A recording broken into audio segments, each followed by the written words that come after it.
First exercise for the apprentice level is an underwater retrieve. The splunky gets dropped under the water and the dog must submerge its face and retrieve the item to hand. Next up is the bumper retrieve at the 60-foot line. So those two markers generally indicate where 60 feet is from the shore.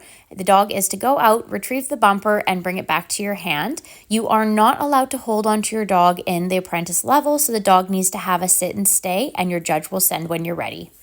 The next exercise is a dummy carry to boat and boat ride with handler. So the dog sits in a heel position, and on your judge's mark, you are able to give the dummy to the dog and you walk together to the stern of the boat. This is to be controlled. When you get to the stern, you take the dummy and hand it off to the steward and the boat gets pushed out. You get rowed out to the 60-foot line and then back in.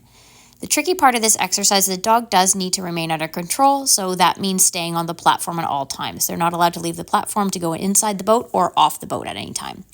When you get to the shore, your dog is to stay, and the judge calls when you're ready to recall your dog, and then you recall your dog off. The next exercise is a float line retrieval at the 60-foot markers. So this is the first time the dogs are experiencing the float line, so it's kind of fun because the levels just start getting a little bit more difficult.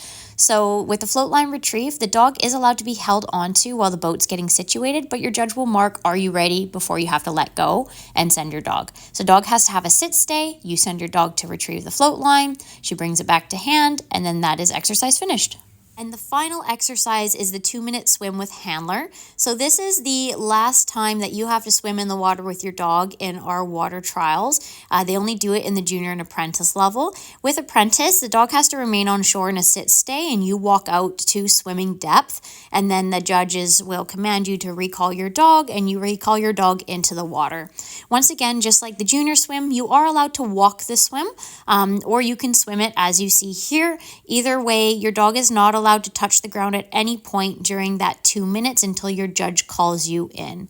When you come in with your dog, you do have to walk across what's called the 3-foot line. It is a line that's just above the shore. You can't really see it in this video, but you do have to cross that line together. And that's an apprentice water dog pass.